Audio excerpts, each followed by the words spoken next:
Hola amigos, bienvenidos a un nuevo tema. En esta ocasión vamos a tratar acerca del pecado. ¿De qué es pecado? Este tema va a tener dos partes. La primera será este breve tema en donde vamos a hablar sobre qué es pecado, cuál es la definición que nos da la Biblia, y vamos a hablar acerca específicamente del pecado cometido.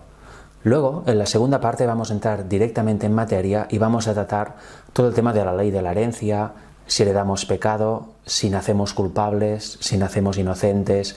Vamos a tratar el Salmo 51 y vamos a indagar profundamente en toda la vida de David a través de textos bíblicos y citas del Espíritu de Profecía.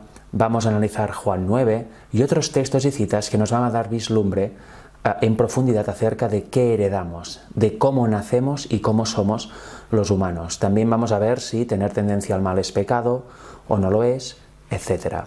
Pero antes de ello, creo necesario entrar en este pequeño tema, en esta breve explicación acerca del pecado cometido. ¿Cómo llegamos a cometer pecado? ¿Qué es la definición de pecado que nos da la Biblia? ¿Y qué hay acerca de todo lo que es considerado pecado cometido, transgresión de la ley? Con lo cual empecemos. El primer texto que vamos a ver es Romanos 6:23. Dice: porque la paga del pecado es muerte, mas la dádiva de Dios es vida eterna en Cristo Jesús, Señor nuestro. Aquí vemos un texto que nos debe llevar a indagar, a ver qué es pecado, porque dice que la paga del pecado, de eso que consideramos pecado, de eso que la Biblia llama pecado, es la muerte. Pero la dádiva de Dios es vida eterna en Cristo Jesús, con lo cual debemos tener claro que cuándo estamos incurriendo en pecado y cuándo no, y qué debemos hacer para no caer en la incurrencia del pecado. Luego, si vamos a 1 de Juan 3, versículos del 4 al 6, encontramos la única definición de la Biblia, clara y nítida, en la cual nos dice exactamente qué es el pecado. Dice: todo aquel que comete pecado infringe también la ley, pues el pecado es la infracción de la ley. Y sabéis que Él apareció, refiriéndose a Cristo, para quitar nuestros pecados, y no hay pecado en Él. Todo aquel que permanece en Él no peca, todo aquel que peca no le ha visto ni le ha conocido. Por tanto, lo vemos claro. ¿Qué nos dice la Biblia? Infracción de la ley. Transgresión de la ley es cuando estamos incurriendo en pecado. Pero apareció Jesús, el cual nunca pecó, para quitarnos esta sentencia de muerte que pesa sobre todos nosotros debido a que en algún momento ya hemos pecado, con lo cual a partir de que pecamos estamos sentenciados a muerte, como hemos visto aquí y en el texto anterior de Romanos. Si no fuera por Cristo no habría esperanza para nosotros, no habría posibilidad de salvación. Eso es un tema muy importante y de hecho trato estos temas del pecado porque cuando terminemos con ellos, con estas dos temáticas, vamos a entrar, si Dios quiere, en toda una serie acerca del estudio de la naturaleza humana de Jesús, entendiendo lo que es el pecado y todo el tema que vamos a ver en la siguiente parte de la ley de la herencia, de si nacemos culpables o no, etc., es la base para poder entender correctamente la naturaleza humana de Jesús, un tema en el cual hay mucha controversia, pero la Biblia y el Espíritu de Profecía son muy claros, con lo cual se trata de aportar luz para quien quiera pueda salir del error o tener argumentación suficiente para defender la verdad si es que ya está en ella. Por tanto, importante, el pecado es la transgresión de la ley, es la infracción de la ley, dice la Biblia. En Santiago 1, versículos del 12 al 16 tenemos el proceso por el cual se llega a pecar. Y es importante tenerlo claro para no caer también en errores o no colocar el pecado en un estadio anterior al que es, porque veremos que es todo un proceso y hay que tenerlo claro. Dice: bienaventurado el varón que soporta la tentación, porque cuando haya resistido la prueba, recibirá la corona de la vida que Dios ha prometido a los que le aman. Cuando alguno es tentado, no diga que es tentado de parte de Dios, porque Dios no puede ser tentado por el mal, ni Él tienta a nadie. Por tanto, aquí vemos algo claro: Dios no nos tienta. Dios tampoco puede ser tentado, obviamente, porque Él es pura perfección, Él es pura santidad. Y por tanto, cuando somos tentados no debemos echar la culpa a Dios, debemos mirar a otro lugar. Y es lo que dice a continuación. Sigue diciendo: sino que cada uno es tentado cuando de su propia concupiscencia es atraído y seducido. Concupiscencia es, en otras palabras, tendencia al mal. Nuestra carne pecaminosa nos tienta, nos llama a hacer acciones pecaminosas. Y de aceptar esto o no, depende que se acabe realizando esa acción en nuestra vida o no. Porque fijaos que dice después: entonces, esta concupiscencia, esta tendencia al mal que tenemos nosotros, que nos atrae, nos seduce para pecar, después que ha concebido, da luz el pecado. Por tanto, cuando esta concupiscencia la aceptamos y sube a nuestra mente, ahí concibe, da a luz en nuestra mente el pecado, la idea de cometer una acción pecaminosa. ¿Y luego qué sucede? Y el pecado, siendo consumado, da a luz la muerte. Amados hermanos míos, no erréis. Por tanto, aquí vemos claramente el proceso para llegar a pecar. Somos tentados de nuestra naturaleza caída, de nuestra naturaleza con tendencias al mal. Una vez aceptamos en nuestra mente esa tentación, ahí el pecado concibe. Tenemos una idea, tenemos ganas de hacer una acción y ahí está en nuestra mente.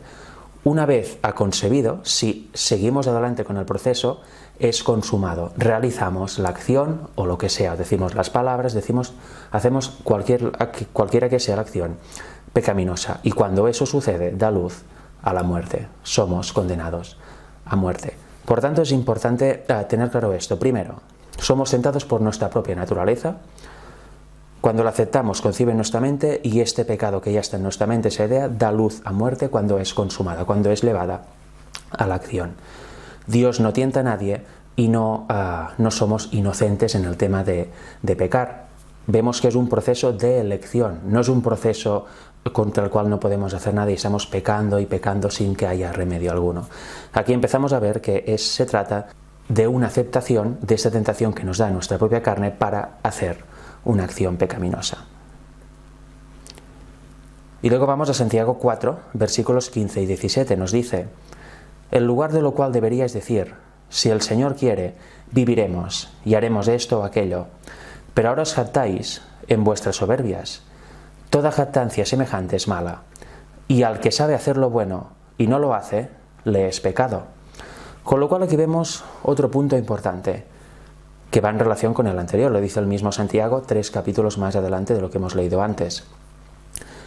El que sabe hacer lo bueno, con lo cual aquí hay algo consciente, sabemos que algo es bueno y conscientemente decidimos no hacerlo. Esto también es pecado, también estamos transgrediendo la ley así, porque si no hacemos lo bueno que hacemos, o nada o lo malo. Con lo cual, como somos conscientes de que algo es bueno y que Dios nos invita a hacerlo, ya nos estamos rebelando si no lo hacemos o hacemos lo contrario. Hay un conocimiento, hay una decisión consciente en nuestra mente, por eso es considerado pecado. Y ahora vamos a entrar a analizar el capítulo 18 de Ezequiel, porque aquí también veremos cosas, empezaremos a entender alguna cosa que veremos sumamente desarrollada en la segunda parte, pero aquí la pondremos ya al menos para que esté en nuestra mente y podemos empezar a pensar en ello. Dice Ezequiel, empezando en el en el versículo 1 del capítulo 18. Vino a mí palabra de Jehová diciendo: ¿qué pensáis vosotros, los que usáis este refrán sobre la tierra de Israel, que dice: los padres comieron las uvas agrias, y los dientes de los hijos tienen la dentera? Vivo yo, dice Jehová el Señor, que nunca más tendréis por qué usar este refrán en Israel. He aquí que todas las almas son mías, como el alma del Padre, así el alma del Hijo es mía. El alma que pecare, esa morirá. Por tanto, el alma que haga todo este proceso que hemos leído antes en Santiago, el alma que consienta en aceptar estas tentaciones que provienen de nuestra naturaleza caída, de nuestras tendencias al mal, y acabe pecando, esa morirá. Es importante tenerlo en cuenta porque en la segunda parte vamos a ver claramente con textos y citas si el pecado del padre se transmite al hijo. O mejor dicho, ¿qué se transmite por herencia de padres a hijos? ¿Se transmite también la culpa? Eso vamos a verlo de forma literal y clara en la segunda parte. Pero aquí empezamos a ver una condición. El alma que pecare, esa morirá. Y hemos visto al principio que dice que los padres comieron uvas agrias y por tanto los hijos tienen esa dentera, tienen esa consecuencia de que los padres hayan comido uvas agrias. Sigue diciendo los versículos ahora del 18 al 21 del mismo capítulo. Su padre, por cuanto hizo agravio, despojó violentamente al hermano e hizo en medio de su pueblo lo que no es bueno. He aquí que él morirá por su maldad. Por tanto vemos, el padre hace algo malo al hermano. y él, por su maldad, por su acción pecaminosa, va a morir. Y si dijereis, ¿por qué el Hijo no llevará el pecado de su Padre? Porque el Hijo, según el derecho y la justicia, guardó todos mis estatutos y los cumplió, de cierto vivirá. Con lo cual vemos el Padre hace una acción pecaminosa contra una persona y él morirá por su maldad. Y podemos decir, ¿y por qué el Hijo no? Pues porque el Hijo ha guardado todos los mandamientos, ha guardado todos los estatutos y por tanto vivirá. El alma que pecare, esa morirá. El Hijo no llevará el pecado del Padre, ni el Padre llevará el pecado del Hijo. La justicia del justo será sobre él, y la impiedad del impío será sobre él. Por tanto, aquí vemos algo muy interesante que vamos a desarrollar en la segunda parte. El alma que pecare, como hemos visto en los versículos iniciales del capítulo, esa morirá. Pero el Hijo no va a llevar el pecado del Padre, ya que lo ha cometido el Padre, ni el Padre va a llevar pecados que ha cometido el Hijo. La justicia es sobre el justo y la impiedad es sobre el impío, obviamente. No hay un pase de pecados entre una persona y la otra. Y sigue diciendo más el impío, si se apartare de todos sus pecados que hizo, y guardare todos mis estatutos, e hiciere según el derecho y la justicia, de cierto vivirá, no morirá. Por tanto, hay una esperanza, obviamente. Si el impío ha pecado pero luego se arrepiente y ya no vuelve a pecar, se arrepiente de verdad y ya deja esos pecados y no los vuelve a cometer, es perdonado. La justicia es sobre él. Por tanto, se revoca esta sentencia de muerte. Ahora los versículos del 22 al 25. Dice, todas las transgresiones que cometió no le serán recordadas. En su justicia que hizo, vivirá. ¿Quiero yo la muerte del impío? Dice Jehová el Señor. ¿No vivirá si se apartare de sus caminos? Mas si el justo se apartare de su justicia y cometiere maldad, e hiciere conforme a todas las abominaciones que el impío hizo, ¿vivirá él? Por tanto, vemos así, si el impío se arrepiente y deja de pecar, ¿será perdonado? Por supuesto que sí. Pero ahora, si uno que ha estado siempre en justicia, haciéndolo bueno, empieza a pecar, ¿seguirá siendo justo? Aquí nos lo dice, ninguna de las justicias que hizo le serán tenidas en cuenta. Por su rebelión con que prevaricó y por el pecado que cometió, por ello morirá. Con lo cual, si hemos estado, por ejemplo, 20 años siendo justos, no tolerando el pecado en nosotros y luego, a partir del año 21, empezamos a pecar, no nos va a dar de nada todo lo que hemos hecho antes. Es un camino constante el del cristiano. Tenemos que vencer el pecado en nuestra carne pecaminosa cada día. Debemos morir al yo cada día. Lo de ayer no nos vale para hoy si hoy empezamos a hacer el mal. Y si dijereis, no es recto el camino del Señor, oíd ahora, casa de Israel, ¿no es recto mi camino? ¿No son vuestros caminos torcidos? Del 26 al 29 ahora. Apartándose el justo de su justicia y haciendo iniquidad, él morirá por ello. Por la iniquidad que hizo, morirá. Y apartándose el impío de su impiedad que hizo, y haciendo según el derecho y la justicia, hará vivir su alma. Porque miró y se apartó de todas sus transgresiones que había cometido, de cierto vivirá, no morirá. Si aún dijere la casa de Israel, no es recto el camino del Señor, no son rectos mis caminos, casa de Israel, ciertamente vuestros caminos no son rectos. Con lo cual aquí va profundizando en la idea que hemos visto en los versículos anteriores. Si un impío se arrepiente y empieza a hacer el bien, será justo. Si un justo empieza a hacer el mal, será injusto. De nada vale lo anterior. Y finalmente de los versículos 30 al 32. Por tanto yo os juzgaré a cada uno según sus caminos, oh casa de Israel, dice Jehová el Señor. Fijaros, juzgaré a cada uno según el camino que haya tomado. Convertíos y apartaos de todas vuestras transgresiones, y no será la iniquidad causa de ruina. Echad de vosotros todas vuestras transgresiones con que habéis pecado, y haceos un corazón nuevo y un espíritu nuevo. ¿Por qué moriréis, casa de Israel? Porque no quiero la muerte del que muere, dice Jehová el Señor. Convertíos pues y viviréis. Con lo cual, una vez más, salgamos de las transgresiones de nuestro pecado, pidamos a Dios ayuda, aceptemos la justicia de Cristo y tendremos un corazón nuevo y un espíritu nuevo, una vida nueva en justicia, porque aceptaremos la justicia perfecta de Cristo. Y vemos claramente la misericordia de Dios. Hay gente que muestra al Dios del Antiguo Testamento como un sanguinario, como un dictador, como un bárbaro, debido a grandes matanzas que hay por parte del pueblo de Israel. Y dicen que el Dios del Nuevo Testamento es otro. Pues no, Señor, es el mismo Dios, siempre es lo mismo. Toda la Biblia va del único Dios verdadero y de su Hijo, Jesucristo. No hay sombra de variación en él. Tenemos que entender por qué había aquellas matanzas en el Antiguo Testamento. Tenemos que entender que se debía proteger el linaje desde el cual debía nacer nuestro Salvador unos cuantos siglos después de todo aquello. Debemos tener en cuenta que era para la protección del pueblo de Israel. Si ellos se mezclaban con las naciones circundantes, se iban a perder, se iban a contaminar, como ya pasó en ciertos episodios que vemos en el Antiguo Testamento, de forma clara, con lo cual al final el pueblo de Dios se hubiera extinguido.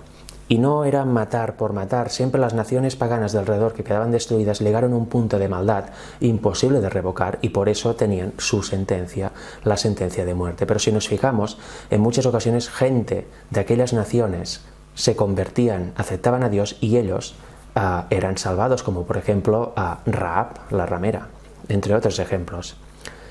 Y en definitiva aquí vemos en el último texto, porque no quiero la muerte del que muere, dice Jehová el Señor, por tanto es un Dios sanguinario, es un Dios dictador, para nada, es un Dios misericordioso que nos llama siempre a arrepentimiento porque no quiere nuestra muerte, quiere nuestro bien, quiere que vivamos.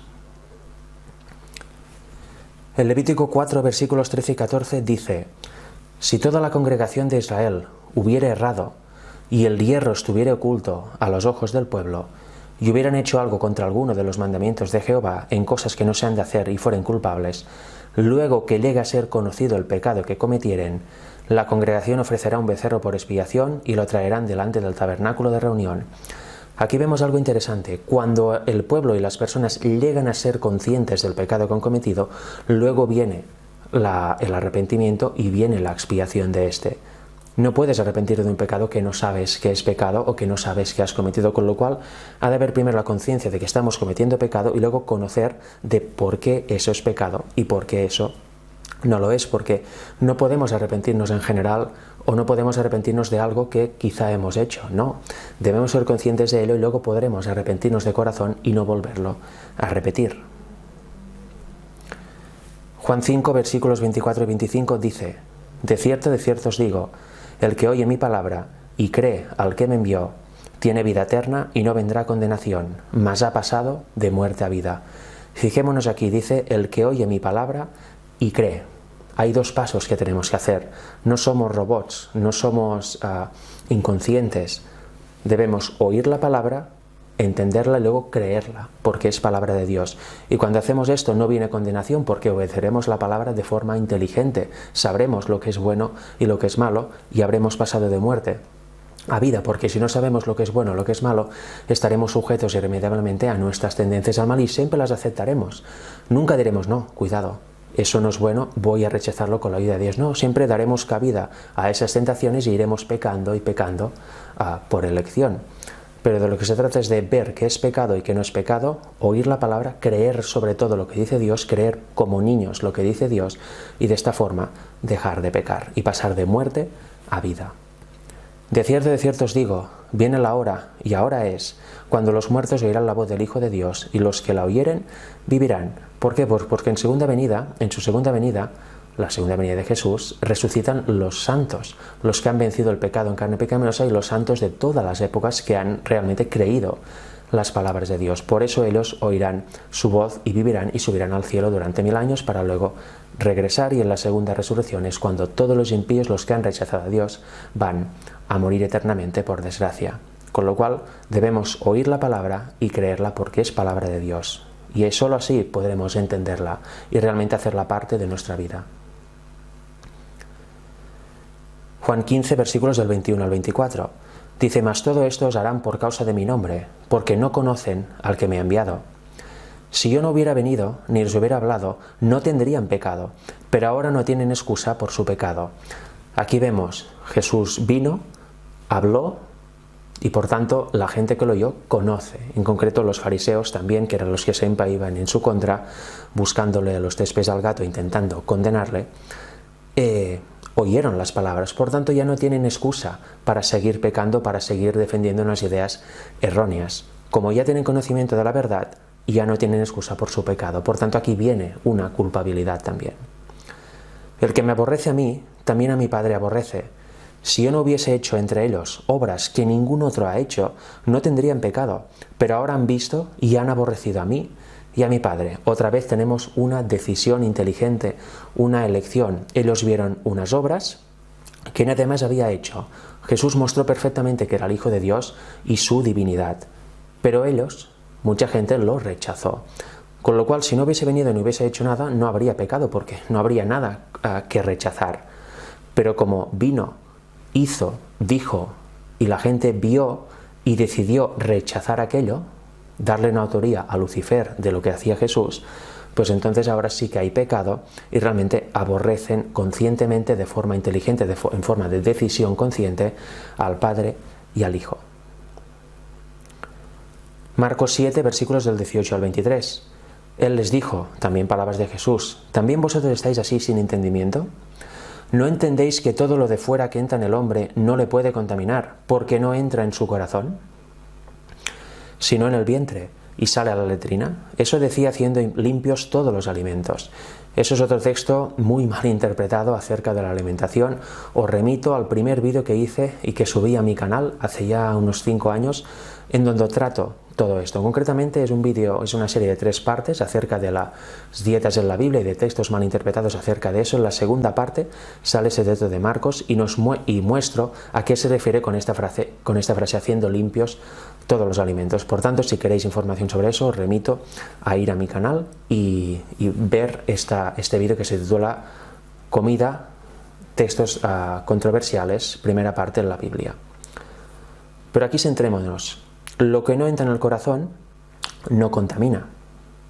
Por tanto, ¿qué nos sigue diciendo? Pero decía que lo del hombre sale, eso contamina al hombre, porque lo que sale, como nos dice aquí, porque de adentro del corazón de los hombres salen los malos pensamientos, los adulterios, las fornicaciones, los homicidios, los hurtos, las avaricias, las maldades, el engaño, la lascivia, la envidia, la maledicencia, la soberbia, la insensatez.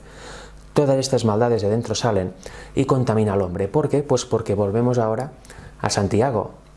Muchas veces cuando la Biblia habla de corazón no se refiere al órgano que tenemos aquí, sino que se refiere a la mente, a nuestra mente. Vimos que cuando somos tentados por nuestra naturaleza caída y aceptamos esta tentación, sube nuestra mente a nuestro centro de decisión, y a partir de aquí es cuando, si seguimos adelante, se ejecuta el pecado, se ejecuta la acción pecaminosa. Por tanto, es lo que contamina, porque eso lleva a muerte. Y de aceptar la tentación y subir a nuestra mente y llevarla a cabo sale lo que dice aquí: maldades, engaños, envidias, maledicencias, soberbias, etc. En definitiva, cuando se acepta el pecado en la mente y lo desarrollamos, mostramos perfectamente todos los atributos del carácter de Satanás. Y eso realmente contamina, porque está en nuestra mente y ya nos ha contaminado.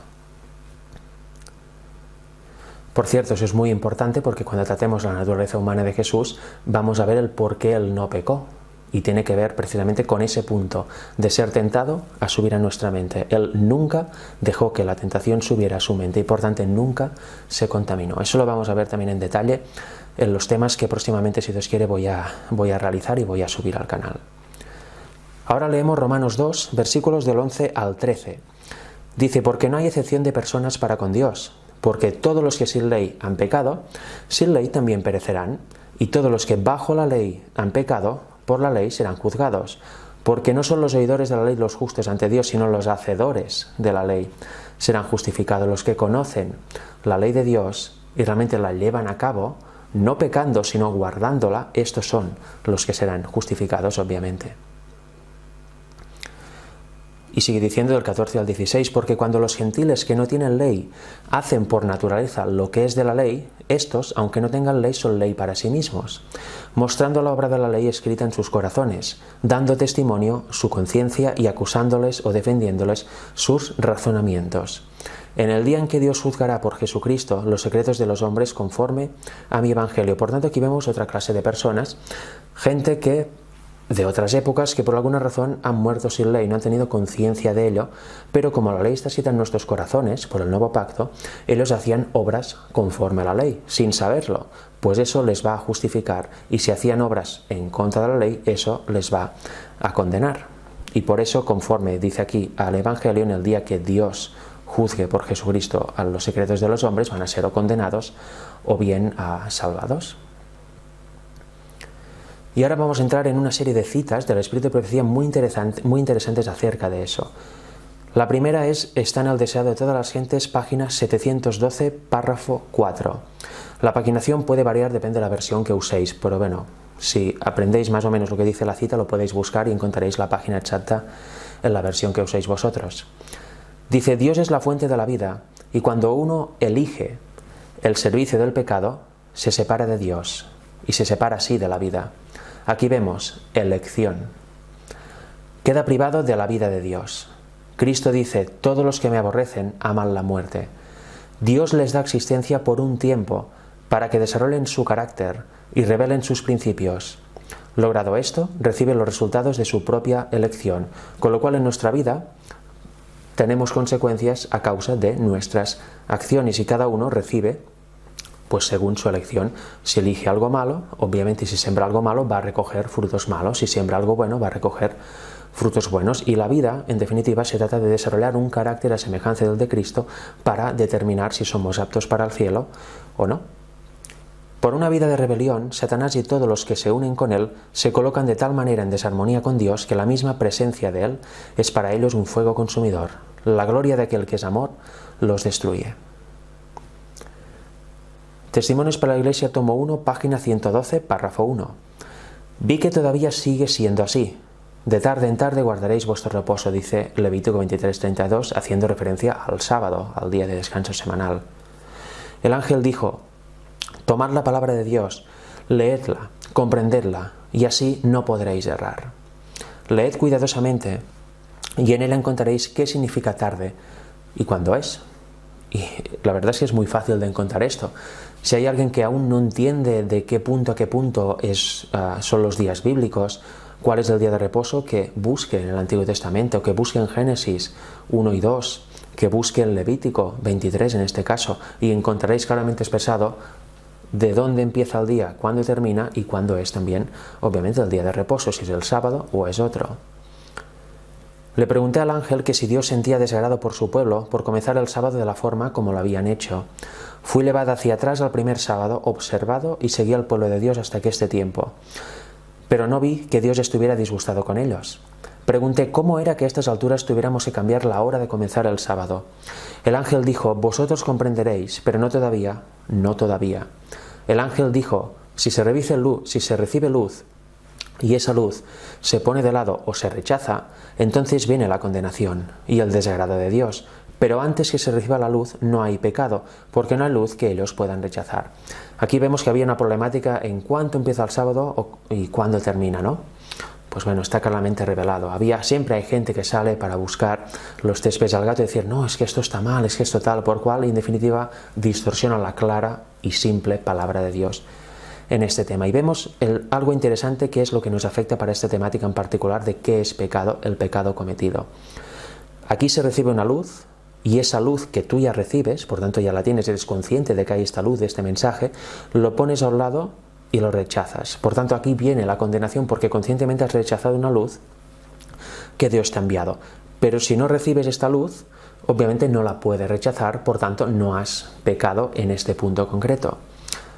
He puesto esta cita para seguir viendo esto: elección consciente y decisión consciente. Eso es lo que conlleva pecado e imputación de pecado.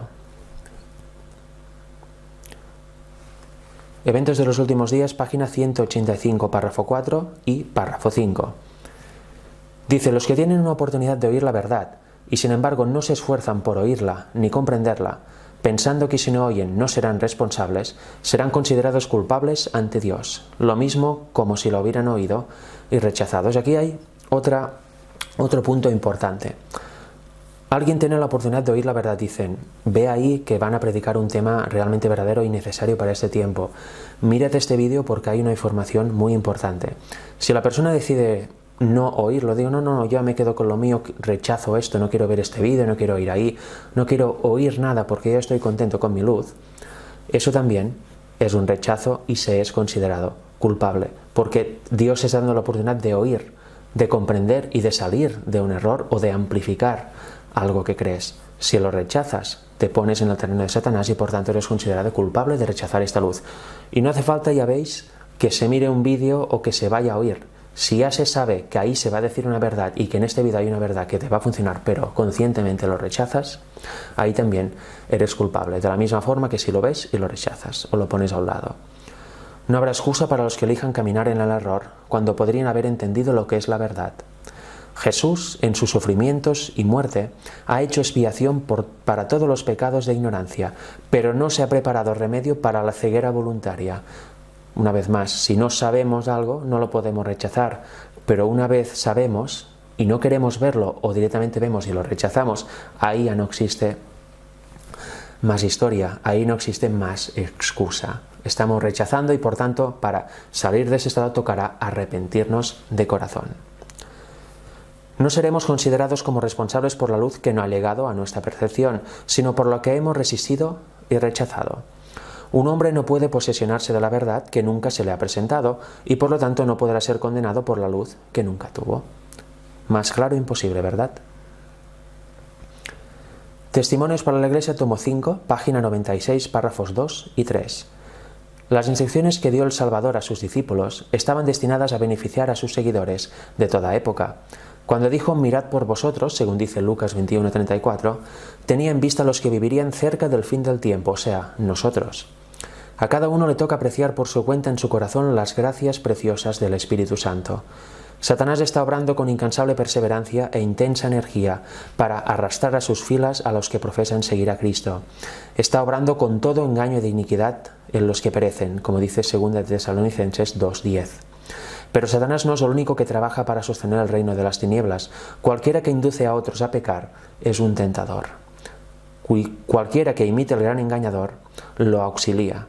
Los que prestan su influencia en sostener una mala obra están haciendo el trabajo de Satanás, con lo cual cuidado con los mensajes que damos, diciendo que es bíblico, cuidado con lo que inducimos a hacer una persona, cuidado por los caminos a los que queremos llevar a una persona, porque seremos responsables si estamos engañando a esta persona o si la estamos llevando al error. Obviamente la persona también tendrá su parte de culpa y de pago porque habrá aceptado seguir esto y no habrá comprobado, teniendo la oportunidad de comprobar si es verdad o no.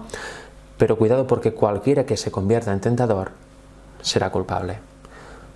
Tenemos que vigilar cómo nos comunicamos con la gente, qué es lo que predicamos y qué caminos o qué influencia, mejor dicho, damos a las personas con las que nos relacionamos.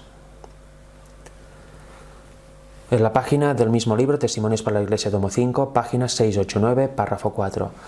Calumniando el carácter de Dios y excitando la desconfianza en él, fue como Satanás indujo a Eva a transgredir. Aquí aparece la calumnia, algo tan extendido en el mundo cristiano y que todos seguramente hemos sufrido alguna vez, incluso alguna vez quizá lo hemos practicado, lo cual eso ya sabemos que tenemos que hacer, ¿no? Arrepentirnos de ello y no volverlo a hacer. Porque es un rasgo de carácter directamente de Satanás. Y aquí vemos que ya lo hizo en el principio, calumnió el carácter de Dios y Eva cayó en el engaño. Ahora es lo mismo, se calumnia a los mensajeros de Dios para desviar a tantos como se puedan de oír sus mensajes. Dice, por el pecado, o mejor dicho, volvemos a leer, calumniando el carácter de Dios y excitando la desconfianza en él, fue como Satanás indujo a Eva a transgredir. Por el pecado, la mente de nuestros primeros padres se oscureció. Hay este velo, ¿verdad? Esas tinieblas cuando estamos pecando y cuando, digamos, damos rienda suelta al pecado. Perdemos esta pureza. Su naturaleza se degradó y su concepto de Dios fue amoldado por su propia estrechez y egoísmo.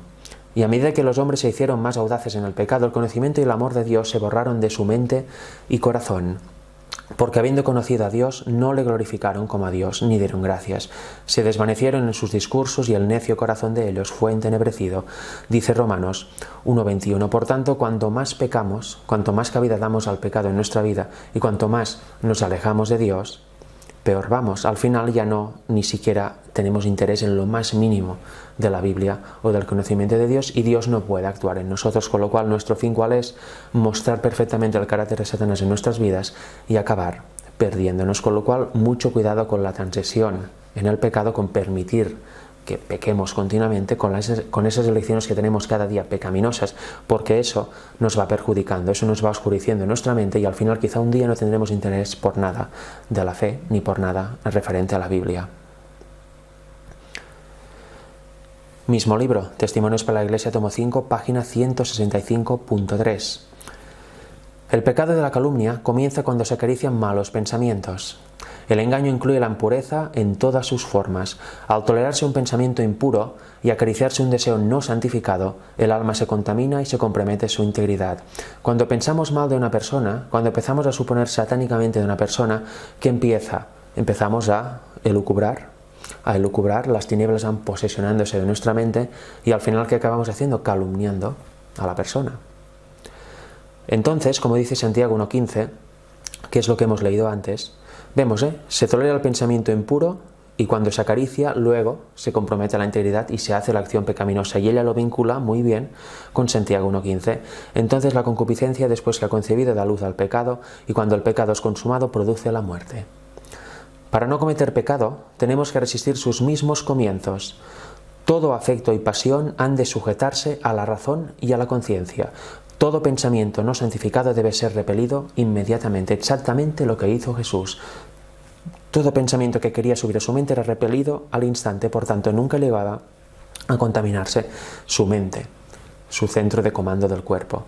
Nosotros tenemos que hacer lo mismo y tenemos la misma ayuda que Jesús tuvo cuando estuvo como hombre aquí en la tierra. Por eso Él es nuestro ejemplo.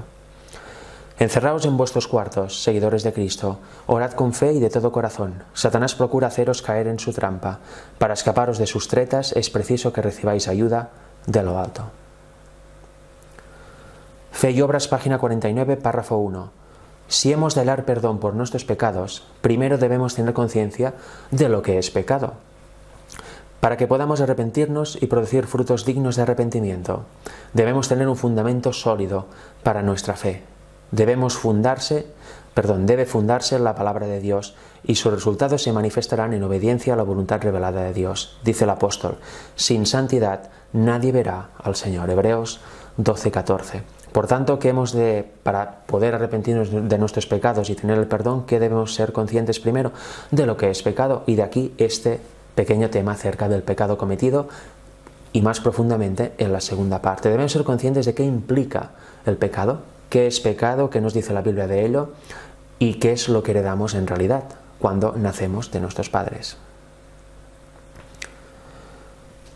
Porque ¿qué se va a transformar cuando venga Cristo por segunda vez? Nos lo dice 1 Corintios 15, versículos del 50 al 57. ¿Nos vamos a transformar completamente ahí? ¿Podemos llegar a este momento con un carácter vil, pecando sin parar, y de repente por milagro vamos a ser convertidos y nos vamos a ir con Jesús al cielo? No, Señor. Ahora vamos a ver qué es lo que se transforma cuando viene Jesús a buscarnos.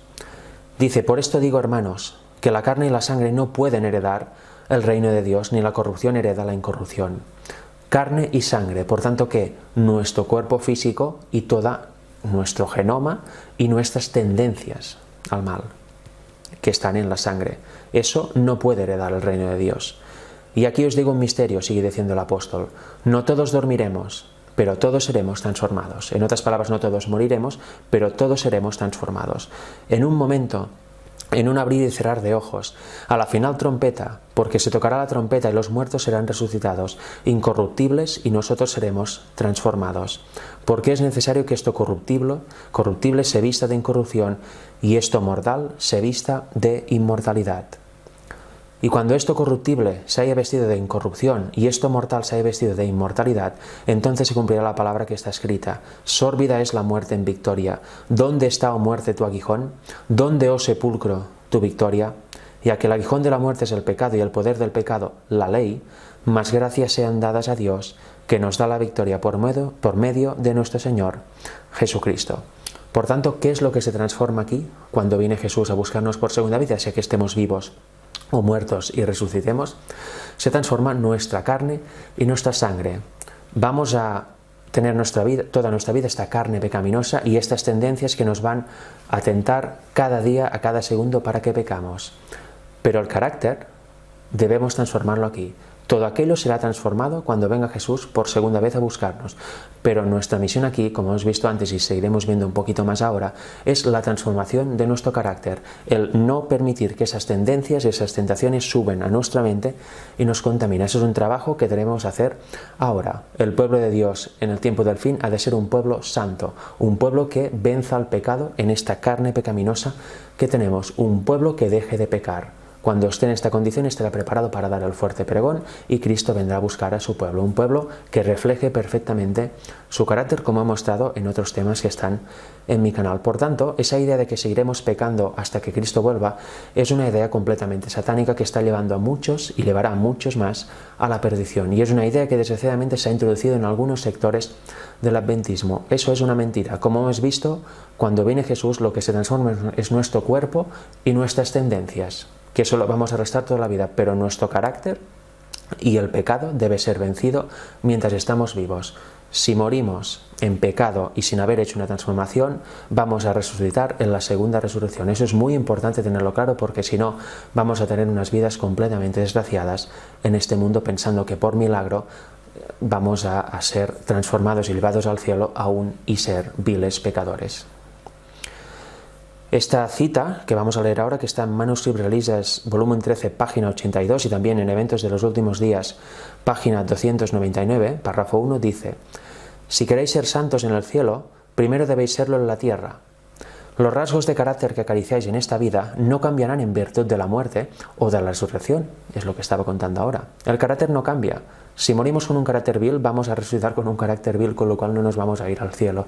Si hacemos nuestro trabajo y vencemos al pecado mientras estamos vivos, vamos a resucitar con este mismo carácter con el que hemos muerto, y si es un carácter santo, es un carácter bueno, a semejanza del de Cristo, vamos a irnos con él al cielo, si no, no. Saldréis de la tumba con la misma disposición que manifestasteis en vuestro hogar y en la sociedad. Jesús no cambia el carácter en su venida. La obra de transformación debe hacerse ahora. Nuestra vida diaria determina nuestro destino. Debemos arrepentirnos de nuestros defectos de carácter y vencerlos mediante la gracia de Cristo, y debe formarse un carácter simétrico mientras estamos en este periodo de prueba, a fin de que seamos idóneos para las mansiones de arriba. Más claro imposible, ¿verdad? La misión nuestra es transformar el carácter a semejanza del de Cristo. Debemos tener un carácter equilibrado, siguiendo el ejemplo de Cristo, y de esta forma ser idóneos para la vida eterna. Si no transformamos el carácter ahora, mientras estamos vivos, una vez muramos, ya no hay nada que hacer, porque los muertos nada saben. Por tanto, como conclusiones, ¿qué hemos visto hoy en este pequeño tema introductorio acerca del pecado? Hemos visto que pecamos por elección, no por obligación. No es algo que, bueno, es que no puedo hacer nada, peco y peco y peco. No, no. Pecamos por elección, pecamos porque decidimos pecar. Podríamos, con la ayuda de Dios, no pecar, con lo cual depende de nosotros. No hay ninguna excusa para seguir pecando. Y también hemos visto que conocer qué es pecado, la definición que dice la Escritura acerca de qué es pecado, es absolutamente vital para tener un entendimiento correcto. Un entendimiento incorrecto en este punto, de hecho, nos lleva a encadenar una serie de errores que desembocan en la perdición eterna, como alguno que he comentado ahora al final, como el que seguiremos pecando hasta que Jesús vuelva, que ya seremos transformados al final de todo, que no hay que hacer nada, simplemente en este mundo tenemos que vivir, Cristo ya murió por nosotros, de hecho ya no tenemos ni que guardar la ley porque Él ya la guardó, y simplemente estamos en un tiempo de espera hasta que Jesús venga a rescatarnos a todos. Bueno, eso es una mentira completamente satánica y que está llevando a muchos a la perdición. Debemos estudiar la Escritura y también tener la ayuda del Espíritu de Profecía para tener el entendimiento correcto acerca de ese tema. Pero como eso es solo una introducción, como he dicho antes al principio, en el segundo tema vamos a profundizar acerca del pecado, porque hay muchísima confusión en el mundo cristiano y también en el mundo adventista. Vamos a entrar en el tema de la ley de la herencia. Vamos a hablar de David. Vamos a hablar si nacemos pecadores o no. Vamos a hablar si nacemos culpables o nacemos inocentes. Vamos a hablar de si tener tendencia al mal, eso nos da culpabilidad también, porque nos viene de herencia de Adán, o la culpabilidad nos viene cuando nosotros pecamos y participamos de los pecados que han cometido nuestros antecesores. Vamos a aclarar todo esto con la Biblia y con el Espíritu de Profecía, y luego sí que ya podremos entrar en el tema de la naturaleza de Cristo, porque Él vino como hombre, con lo cual, entendiendo cómo somos nosotros en la carne, entenderemos qué tipo de carne tuvo Él y todo lo que conllevaba. Hasta pronto.